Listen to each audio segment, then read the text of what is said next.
언뜻 보면 서로 다른 대륙, 다른 시대의 이야기 같지만 역사는 참 놀라운 방식으로 반복되곤 합니다. 오늘은 제국주의에 맞섰던 전 세계의 저항, 이 공통된 역사 속으로 한번 들어가 보겠습니다. 베트남, 에티오피아, 페루, 지도 위에서는 정말 멀리 떨어져 있죠. 하지만 이들의 역사를 쭉 관통하는 하나의 거대한 공통점이 있습니다. 바로 거대한 제국주의의 물결에 맞서서 자신들의 운명을 지키려고 했던 아주 처절한 투쟁의 기록이라는 겁니다. 자, 그럼 먼저 서구 열강이 역사의 주인공으로 나서기 전 그 세상은 어땠을까요? 이때 세계 각지에는 이미 독자적인 힘과 찬란한 문명을 가진 제국들이 있었습니다. 대표적인 예가 바로 동남아시아의 앙코르 제국입니다. 지금의 캄보디아를 중심으로 한 이 거대 제국은 정말 강력한 힘으로 지역을 다스렸고요. 그 힘의 증거가 바로 우리가 잘 아는 경이로운 건축물 앙코르 와트입니다. 13세기에 이곳을 방문했던 원나라 사신 주달관은 그 충격과 감동을 이렇게 기록했어요. 정교한 조각은 참으로 신의 솜씨라 할 만하다. 외부인의 눈에도 이게 신의 경지처럼 보일 만큼 앙코르 문명은 독자적으로 엄청난 수준에 올라 있었던 거죠. 이번엔 아프리카로 가볼까요? 서아프리카의 말리 제국은 사하라 교역로를 장악해서 황금의 나라라고 불릴 정도로 어마어마한 부를 쌓았습니다. 근데 중요한 건 그냥 돈만 많았던 게 아니에요. 팀북투 같은 도시는 전 세계 학자들이 모여드는 지식의 중심지이기도 했습니다. 마지막으로 아메리카 대륙의 잉카 제국입니다. 험준한 안데스 산맥을 따라서 거대한 제국을 세우고 이걸 또 정교한 도로망으로 연결한 고도의 문명이었습니다. 앙코르, 말리, 잉카. 보시다시피 서구의 시대가 오기 전에도 세계는 이미 각자의 방식으로 발전한 위대한 문명들로 가득 차 있었던 겁니다.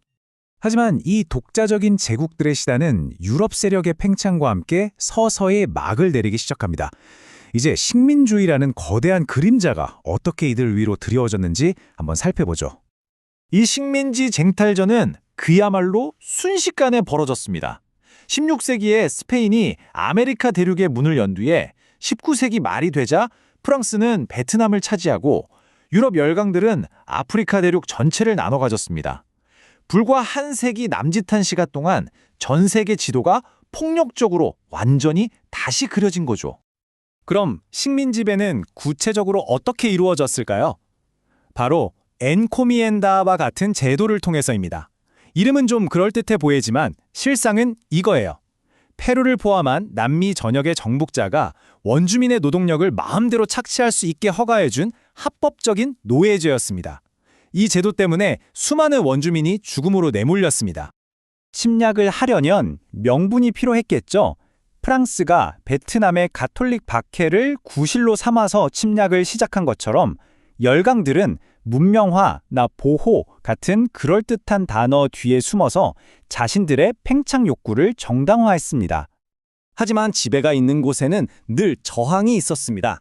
이제 이 거대한 힘에 맞서 싸웠던 사람들의 목소리에 한번 귀를 기울여 보겠습니다. 이 말은 13세기 베트남의 천흥다오 장군이 몽골의 침략에 맞서서 병사들을 독려하면서 한 말입니다. 여기서 중요한 점은 유럽 식민주의가 시작되기도 전부터 베트남에는 외세의 침략에 목숨 걸고 맞서 싸우는 강력한 저항의 전통이 있었다는 사실입니다. 남아아메리카의 상황은 또 달랐습니다. 해방자 시몬 볼리바르는 단순히 스페인을 몰아내는 걸 넘어서 페루를 비롯한 여러 나라가 하나로 뭉쳐서 새로운 미래를 만들어야 한다는 비전을 제시했습니다. 그의 저항은 파괴가 아니라 건설을 향하고 있었던 거죠. 20세기 초 베트남의 독립운동가 판보이 쪼우의 이 글은 지식인들의 역할을 잘 보여줍니다. 그는 나라를 잃은 현실을 아주 냉철하게 분석하고 민족 전체가 깨어나야 한다고 촉구했습니다. 이게 바로 근대적인 민족주의 독립운동의 시작을 알리는 목소리였습니다. 그렇다면 저항은 어떤 모습이었을까요? 방식은 딱 하나가 아니었습니다. 아프리카의 자존심을 지킨 에티오피아처럼 군사력으로 침략군을 격파하는 무장봉기가 있었고요. 필리핀의 호세리살처럼 펜으로 민중을 깨우는 지적 각성도 있었습니다. 심지어 타이처럼 근대화와 외교라는 전혀 다른 길을 통해 독립을 지켜낸 경우도 있었죠. 이 끈질긴 저항은 결국 어떤 결과를 낳았을까요?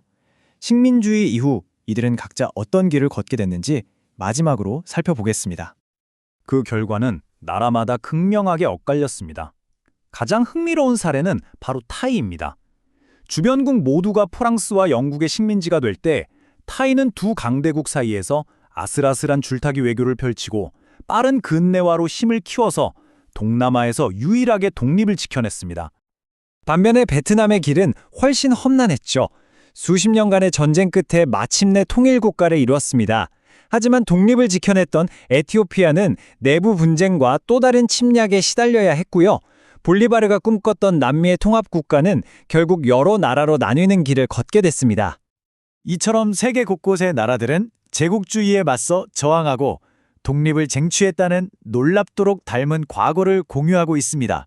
그렇다면 이들의 미래 또한 같을까요? 아니면 각자의 선택에 따라 전혀 다른 길을 걷게 될까요? 그 답은 여전히 지금도 역사 속에서 쓰여지고 있습니다.